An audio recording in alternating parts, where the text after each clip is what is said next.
Je me rappelle quand je venais de naître de nouveau, chaque fois que je passais en route et que je voyais la nudité d'un fou, je demandais pardon à Dieu par rapport à ce que mes yeux avaient vu.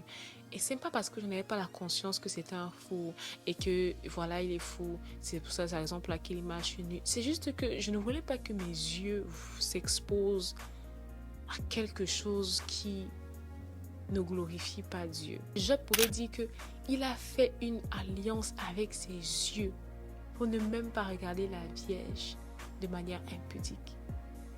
Est-ce que parfois on peut aussi décider de faire une alliance avec nos yeux? Demeurer en lui nous permet de porter du fruit. La communion que nous avons avec lui produit du fruit. C'est pourquoi je vous ai dit, toute communion que nous avons avec Dieu, on s'attend à ce que de là ressorte du fruit, de là ressorte un fruit. Si quelqu'un ne demeure pas en moi, il est jeté dehors comme le sarment et il sèche. Puis on ramasse les sarments, on le jette au feu et il brûle.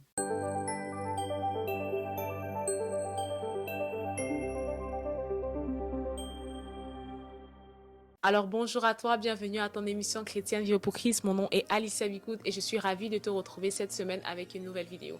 La dernière fois, nous avons parlé de ChatGPT, de son influence. Nous avons parlé des nouvelles techniques que le diable crée de jour en jour au travers de l'intelligence artificielle et de tout ce qui s'apparente à cela pour pouvoir de plus en plus nous donner de nouveaux toutous qui vont nous distraire de la présence de Dieu, de nouveaux éléments, de nouveaux outils qui vont nous faire de plus en plus négliger notre intimité avec Dieu.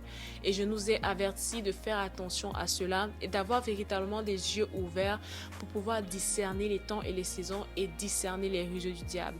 La Bible nous a mis en garde que dans les derniers jours, l'amour du plus grand nombre se refroidira. Il faut que nous fassions attention. Est-ce que notre amour se refroidit? Est-ce que nous sommes devenus de plus en plus insensibles à la voix de l'esprit? Est-ce que les choses du ciel nous intéressent encore? La Bible dit de pouvoir aspirer aux choses d'en haut où Christ est assis. Est-ce que nous sommes encore intéressés par les choses d'en haut? Nous sommes dans une génération, la Bible va dire que dans ce temps-là, les hommes, les chrétiens même n'aimeront plus la sainte doctrine, mais ils vont se chercher des docteurs qui vont leur dire ce qu'ils aiment entendre, ce qu'ils veulent entendre. Lorsque tu écoutes une prédication, est-ce que tu veux véritablement que le Seigneur te parle ou est-ce que tu souhaites qu'on te dise ce que tu veux entendre? Est-ce que ta chair aime les choses qui lui font plaisir et qui lui donnent l'opportunité de davantage rester dans une certaine vie? Ok, je sais qu'aujourd'hui nous sommes dans une génération ne me juge pas, ne me parle pas, seul Dieu me juge, seul Dieu me parle. Mais il faut que nous fassions attention à ce genre de mentalité. Qu'est-ce que ça cache véritablement? Est-ce que ça cache que nous aimons le péché? Est-ce que ça cache que nous sommes en vérité insensibles à ce que la Bible va dire lorsque je vous ai parlé une fois de travailler à notre salut avec crainte et avec tremblement, lorsque la Bible nous invite à avoir une vie où nous portons les fruits dignes de la repentance. Et justement, aujourd'hui, nous allons parler du fruit. Je veux vraiment nous amener à pouvoir comprendre qu'en tant qu'enfant de Dieu, Dieu s'attend à ce que nous puissions porter du fruit. Vous savez, lorsqu'un homme et une femme sont mariés, généralement, nous nous attendons à ce que de leur union naisse un enfant. Les deux seules raisons pour lesquelles de cette union ne naîtra pas un enfant, c'est si, premièrement, ce n'est pas la volonté du couple d'avoir des enfants, soit ils se sont mis dedans des pilules, des contraceptifs, peut-être même ils sont allés jusqu'à se castrer à l'hôpital, faire en sorte qu'ils ne peuvent pas avoir d'enfants, soit d'autres raisons pour lesquelles ils ne pourraient pas avoir d'enfants, c'est qu'ils sont naturellement incapables, ça peut être des raisons de stérilité qui les empêchent en fait de pouvoir avoir un enfant. Mais normalement, on s'attend, c'est tout à fait naturel. Les gens même vont commencer à se poser des questions après un certain temps. Est-ce que vous ne voulez pas avoir d'enfant? Est-ce que madame est enceinte? Est-ce que c'est vrai, parfois ça peut être gênant, mais c'est juste que dans la conception de la plupart des personnes, c'est une évidence. Et je voudrais nous dire que c'est une évidence si nous sommes enfants de Dieu, c'est une évidence si nous avons une communion avec Christ de porter du fruit. Alors, la différence avec notre relation avec Dieu, c'est qu'il n'y a pas de raison naturelle pour lesquelles nous ne pouvons pas porter de fruits. La seule raison naturelle pour laquelle nous pouvions être freinés dans notre désir de porter du fruit, c'était le péché, mais Christ a résolu cela en mourant à la croix pour nous et nous a donné la victoire sur le péché, sur les œuvres de la chair, et nous pouvons marcher en nouveauté de vie. Mais la raison pour laquelle généralement nous ne portons pas de fruits, c'est que comme je vous ai dit, il y a deux raisons pour lesquelles un couple marié peut ne pas avoir d'enfants. Soit ils ne veulent pas en avoir, soit il y a un problème naturel. Et je vous ai dit, le problème naturel n'est pas notre cas parce que Christ a résolu cela. Alors la seule raison peut être que nous, personnellement, nous ne voulons pas porter du fruit. Mais Alice, ça ne fait pas de sens. Comment ça, je peux ne pas vouloir porter du fruit? Je chante que ma vie n'appartient qu'à Dieu. Je crie Jésus, je chante Jésus, je dis Jésus. La Bible dit que certains d'entre nous, nous allons dire Seigneur, Seigneur, mais le Seigneur va dire je ne vous ai jamais connu. Et comme je vous le dis ici, où est-ce qu'on connaît quelqu'un? C'est dans l'intimité. Alors lorsque le Seigneur dit que je ne vous ai jamais connu, est-ce que j'ai une intimité? Et comme je vous dis depuis le début, avoir une intimité implique de pouvoir porter du fruit. Donc, pour revenir à ce que je veux dire aujourd'hui, parce qu'on va parler aujourd'hui de porter du fruit, je veux que nous puissions lire dans Luc au chapitre 13, une parabole qui me semble très importante que je veux que nous puissions lire et comprendre ensemble. Jésus-Christ va dire... Il dit aussi cette parabole. Un homme avait un figuier planté dans sa vigne. Il vint pour y chercher du fruit et il n'en trouva point. Alors il dit au vigneron, voilà 3 ans que je viens chercher du fruit à ce figuier et je n'en trouve point. Coupe-le. Pourquoi occupe-t-il la terre inutilement? Le vigneron lui répondit, Seigneur, laisse-le encore cette année, je creuserai tout autour et j'y mettrai du fumier. Peut-être à l'avenir donnera-t-il du fruit, sinon tu le couperas. Alors, on peut se dire, moi, en fait, c'est qu'aujourd'hui, nous avons des théories que nous avons créées qui ne sont pas bibliques, en fait.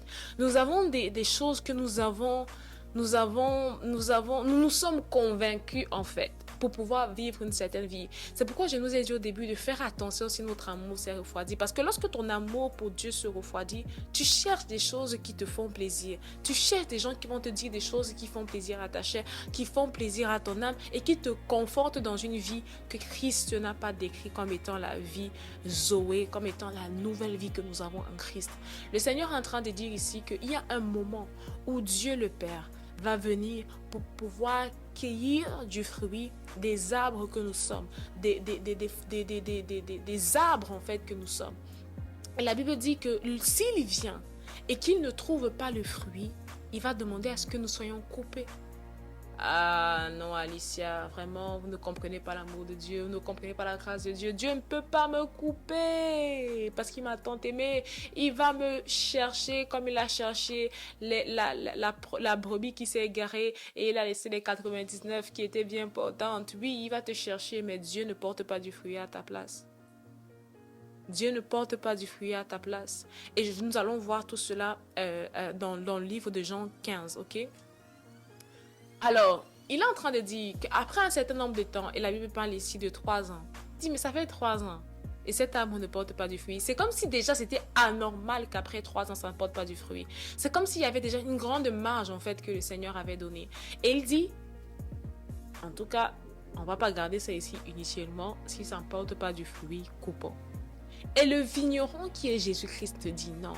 Seigneur, attends, je vais, par le Saint-Esprit, je vais encore les rebooster, je vais les réveiller, je vais creuser, je vais nettoyer autour, je vais ajouter du fumier, de l'engrais, je vais ajouter la parole, je vais encore semer la semence de la parole et peut-être qu'ils produiront du fruit. Et il dit que s'ils ne produisent pas du fruit, à ce moment-là, tu le couperas. Nous le savons, la Bible nous dit que Jésus-Christ intercède auprès du Père en notre faveur. Donc c'est ce qu'il fait. Il dit, Seigneur, attends, ne coupe pas encore. Je vais faire quelque chose. Il nous envoie ses prophètes, il nous envoie sa parole, il nous organise des événements pour nous rebooster. Mais jusque-là, nous pleurons quelques secondes, quelques minutes, ne portant toujours pas de fruits. Regardez maintenant ce qu'il va dire dans Jean 15. La Bible dit que tout sarment qui est en moi et qui ne porte pas de fruits, il le retranche. Tout sarment qui porte du fruit, il l'émonde afin qu'il porte encore du fruit. Déjà, vous êtes purs à cause de la parole que je vous ai annoncée. Demeurez en moi et je demeurerai en vous, comme le serment ne peut de lui-même porter du fruit s'il ne demeure attaché au cep. Ainsi, vous ne le pouvez non plus si vous ne demeurez en moi. Je vous ai dit tout à l'heure que Christ ne porte pas du fruit à notre place. Mais demeurer en lui nous permet de porter du fruit. La communion que nous avons avec lui produit du fruit. C'est pourquoi je vous ai dit, toute communion que nous avons avec Dieu, on s'attend à ce que de là ressorte du fruit, de là ressorte un fruit. Et Christ va continuer. Il va dire, je suis le cep, vous êtes des serments. Celui qui demeure en moi et en qui je demeure porte beaucoup de fruits. Tu demeures en moi et je demeure en toi. Tu portes beaucoup de fruits. Donc, lorsqu'on n'a pas de fruits dans notre vie chrétienne, on doit se poser la question, est-ce que je demeure en Dieu? Est-ce que Dieu demeure en moi? Ensuite, il continue, car sans moi, vous ne pouvez rien faire. Si quelqu'un ne demeure pas en moi, il est jeté dehors comme le sarment et il sèche. Puis on ramasse les sarments, on le jette au feu et il brûle. Alors, on comprend que ce que le Seigneur était en train de vouloir dire dans Luc au chapitre 13. Ce n'est pas simplement que nous serons coupés et que nous serons mis quelque part à côté là. Il est en train de dire que lorsqu'on ne porte pas du fruit, lorsqu'on ne demeure pas en lui, la Bible dit qu'il est jeté dehors, il sèche, on le ramasse, on le jette au feu et il brûle. Il dit, si vous demeurez en moi et que mes paroles demeurent en vous, demandez ce que, et mes paroles demeurent en vous, demandez ce que vous voulez et il vous sera accordé. Si vous portez beaucoup de fruits, c'est ainsi que mon Père sera glorifié et que vous serez mes disciples. Donc Christ est en train de dire que notre communion avec lui est censée produire beaucoup de fruits. Alors lorsqu'on ne voit pas des fruits, et quand je parle de fruits ici, qu'est-ce que je veux dire en fait? Nous avons déjà ce qu'on appelle, la Bible va appeler les fruits de l'esprit dans le livre de Galates au chapitre 5. Le fruit de l'esprit, pardon. L'amour, la paix, la patience, la tempérance, la bonté, la fidélité, la foi et la fidélité, je pense que c'est un peu ça. Il y a quoi encore? L'amour, la joie. Je sais pas, j'ai l'impression que j'ai un peu mélangé. Mais il y a le fruit de l'esprit. Et ce fruit de l'esprit-là, c'est généralement ce qui fait la base en fait de notre vie chrétienne. Si j'ai l'amour, si j'ai la paix, si j'ai la bonté, si j'ai la patience, si j'ai la tempérance, si j'ai ce fruit de l'esprit, généralement comment ça commence à se refléter dans la façon dont je vis, c'est-à-dire la manière dont je parle, la manière dont je sers Dieu, la manière dont je suis intime avec Dieu, la manière dont je sers les autres. Ça se reflète dans tout ce qui concerne ma personne. Maintenant, j'ai compris quelque chose et je pense que je vous ai déjà partagé ça avec vous. J'ai déjà partagé cela avec vous. Ce que j'ai compris, c'est que la Bible nous dit que marchez par l'esprit et vous n'accomplirez pas les désirs de la chair. La Bible ne dit pas rassurez-vous, parce que parfois en fait on a l'impression que ce qu'on est en train de dire c'est occupe-toi de ne pas faire ou de ne pas faire ci ou de ne pas faire ça. Non, c'est occupe-toi de faire ci et de faire ça. Qu'est-ce que je veux dire? Je ne dis pas ne mens pas, ne vole pas, ne fornique pas. Ça peut sembler un peu bizarre ce que je dis, mais ce que je dis c'est ma nouvelle identité. Je dis la vérité. Je vis dans la pureté. Je vis dans la sainteté. C'est ça c'est pas que je cherche à ne pas mentir. C'est que je ne mens pas. Je sais pas si ce que je dis, ça fait du sens. C'est pourquoi je vous ai parlé de la repentance. Avant la partie de Luc 13 qu'on a lu, Jésus-Christ a commencé par parler de certaines personnes qui sont mortes de manière catastrophique. Et il va leur dire, est-ce que vous pensez qu'ils sont morts parce qu'ils étaient pires que vous? Est-ce que vous pensez qu'ils sont morts parce que vous êtes mieux qu'eux? Et il va leur dire, répentez-vous afin que vous aussi, vous ne puissiez pas périr. Et c'est quoi se repentir? Se repentir, c'est pas simplement demander pardon. Se repentir, c'est un changement de 360 degrés. Premièrement, c'est un changement dans notre manière de voir. Ça veut dire que aussi longtemps que je dis que je suis une pécheresse, et que voilà, il n'y a rien à faire en fait. Le sang de Jésus n'a rien fait en fait. Le sang de Jésus n'a rien accompli. En fait, il faut arrêter ça. Nous allons pécher jusqu'à ce que Jésus-Christ revienne. Si ma mentalité n'est pas changée, si ma mentalité ne s'aligne pas à ce que Dieu dit que de moi, il commence à dire que quoi? Déjà, vous êtes purs. Dans Jean 15, il dit déjà, vous êtes purs à cause de la parole que je vous ai annoncée. Donc, la parole me purifie. C'est pourquoi c'est très important en fait d'aimer la parole et de s'accrocher à la parole. Maintenant, il continue en disant que il faut qu'on demeure dans cette parole, qu'on demeure dans cette personne. Et la raison pour laquelle, à un moment donné, soit, comme je vous ai dit, il y a deux raisons principales pour lesquelles vous ne pouvez pas porter du fruit. C'est soit un problème naturel. Et dans notre cas, ça ne s'applique pas à nous parce que Christ a déjà réglé cela à la croix, soit un manque de volonté, soit ce n'est pas notre volonté. Alors, dans quel sens ce n'est pas souvent notre volonté? Parfois, c'est de l'ignorance, ok. Mais parfois aussi, c'est que nous avons entretenu en fait la chair. La chair, c'est comme... vous savez, c'est un peu comme le cerveau. C'est que ça enregistre en fait des informations que vous lui donnez. Et au fur et à mesure que vous la nourrissez, au fur et à mesure, elle va vous donner le fruit de ce nourrissement. Je ne sais pas si ça fait du sens. Donc, plus vous nourrissez la chair, plus elle vous donne les désirs de la chair. Plus vous nourrissez l'esprit, moins les désirs de la chair, en fait, ont une puissance sur vous. C'est pourquoi la Bible demande de s'affectionner aux choses d'en haut. C'est pourquoi la Bible nous demande de pouvoir aimer les choses qui sont spirituelles. La Bible dit, ceux qui sèment en esprit récoltent de cela la vie éternelle. Et ceux qui sèment dans la chair récoltent de la chair la corruption. Plus nous semons dans la chair, comme fruit, nous recevons la corruption. Plus nous semons dans les choses spirituelles, comme fruit, nous récoltons la vie éternelle. Dans Luc chapitre 13, en fait, le Seigneur Jésus est en train de dire à son Père, attends, je vais ajouter, je vais travailler cette terre, ok? Je vais travailler cette terre parce qu'elle doit produire du fruit. Il a foi en nous, il intercède pour nous auprès du Père. Il dit, je vais travailler sur cette terre et elle va produire du fruit. Alors il envoie la semence, il envoie des paroles prophétiques, il envoie des paroles d'encouragement, il te relève, il te parle, il parle à ton cœur. Mais parfois en fait, nous nous endurcissons. Et c'est là que je dis en fait qu'il faut faire attention. C'est que lorsque la parole vient et qu'elle n'a plus la capacité de toucher ton cœur, lorsque le Saint-Esprit ne peut plus t'amener à la repentance, lorsque l'apôtre Paul va parler de la tristesse qui amène à la repentance, lorsque la tristesse de Dieu ne produit plus dans ton cœur la repentance, mais que tu t'orgueillis, tu gonfles, non, pas me parler, vous pensez que vous êtes plus saint qu'il est qui? Il ne s'agit pas de la personne qui te parle, il s'agit de ta réponse.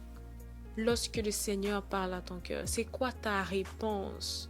Si nos yeux étaient fixés sur la réponse, lorsque le Seigneur essaie de te parler, c'est quelle la réponse que tu lui donnes?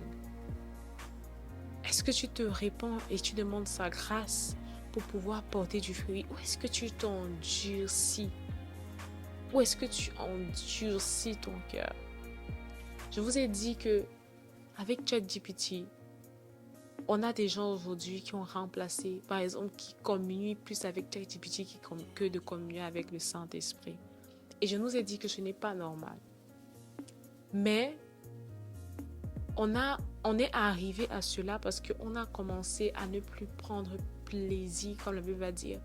Dans le livre de Psaume 119, je prends plaisir à ta parole, je prends plaisir à tes ordonnances, je prends plaisir à tes lois.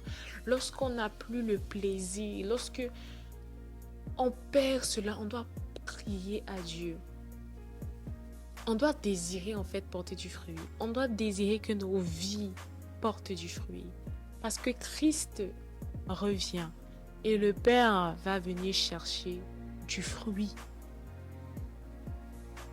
De peur qu'on ne soit jeté au dehors. Je sais qu'il y en a qui ne pensent pas qu'on puisse être jeté au dehors. Mais la Bible nous a dit ça clairement dans le livre de Jean 15. Si nous demeurons en lui, nous portons du fruit. Si nous ne demeurons pas, qu'est-ce qui se passe? Alors, est-ce que nous demeurons? Est-ce que nous voulons demeurer? Je veux juste que tu puisses prier avec moi. Ce n'est pas une parole de condamnation, de jugement. C'est juste une interpellation.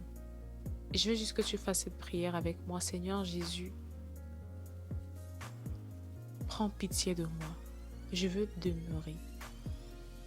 Si je m'étais éloignée, je veux retourner à toi. Je veux porter du fruit, le fruit de la repentance. Je veux porter le fruit de l'esprit. Je veux porter le fruit de notre communion. Je veux que tu puisses encore abonder en moi. Qu'il ne soit trouvé en moi rien de ce qui est dans le diable. Je veux parler comme toi. Je veux penser comme toi. Je veux réagir comme toi. Je veux aimer comme toi. Et aussi, une chose que je voulais également qu'on puisse attirer, notre attention dessus, c'est que nous ne soyons pas des participants. La Bible parle d'être participants à la nature divine, mais ne soyons pas des participants à la nature mondaine. La Bible dit que nous sommes dans le monde, mais nous ne sommes pas du monde. Parfois, nous ne nous rendons même pas compte, mais parfois, par les films que nous voyons, par les conversations que nous avons, par les réactions que nous avons, nous participons à la nature charnelle et à la nature du monde. Par exemple, hier, le Saint-Esprit a attiré mon attention dessus. Vous pensez sincèrement que lorsque on regarde un film, là où il y a deux personnes qui ne sont pas mariées, qui sont en train de s'embrasser, qui sont en train de se toucher, qui sont en train de forniquer, qu'est-ce qu'on fait? On participe à cela. Et je sais, j'ai déjà entendu plusieurs enfants de Dieu le dire que oh, c'est pas grave, oui, moi je regarde. C'est un jeu d'acteur. Vous pensez qu'en fait, on ne participe pas à cette mentalité, qu'on ne participe pas quelque part à encourager cette mentalité parce que c'est ce qu'on consomme. La Bible dit que Job pouvait dire qu'il a fait une alliance avec ses yeux pour ne même pas regarder la Vierge de manière impudique. Est-ce que parfois on peut aussi décider de faire une alliance avec nos yeux? Je me rappelle quand je venais de naître de nouveau, chaque fois que je passais en route et que je voyais la nudité d'un fou, je demandais pardon à Dieu par rapport à ce que mes yeux avaient vu. Et c'est pas parce que je n'avais pas la conscience que c'était un fou et que voilà, il est fou. C'est pour ça, par exemple, à quelle image je suis nue. C'est juste que je ne voulais pas que mes yeux s'exposent à quelque chose qui ne glorifie pas Dieu. Et je prie vraiment que Dieu nous donne véritablement d'avoir toujours cette mentalité-là. De pouvoir nous garder nos oreilles. Il y a quelqu'un qui me disait récemment, même de faire attention. Parfois, il y a des gens, ils t'expliquent des choses, ils te donnent des détails. Oh, j'étais avec le gars ici, on a fait ça. Donc, tous les détails que tes oreilles n'ont pas besoin d'entendre. Ésaïe pouvait dire que, oh, malheur à moi qui ai des lèvres impures et qui vis au milieu d'un peuple aux lèvres impures. Et la Bible dit qu'un ange a touché ses lèvres et l'a purifié. Nous voulons véritablement marcher comme des êtres consacrés, mis à part. Donc, c'était un peu le message que j'avais à vous partager aujourd'hui. Et je prie véritablement que nous puissions porter du fruit de la repentance, que nous puissions impacter par la vraie nature de Dieu. Parce que c'est ce qui fait la différence. Et ce qui fera la différence. Que Dieu vous bénisse abondamment. On se retrouve très prochainement pour une nouvelle vidéo. Bisous.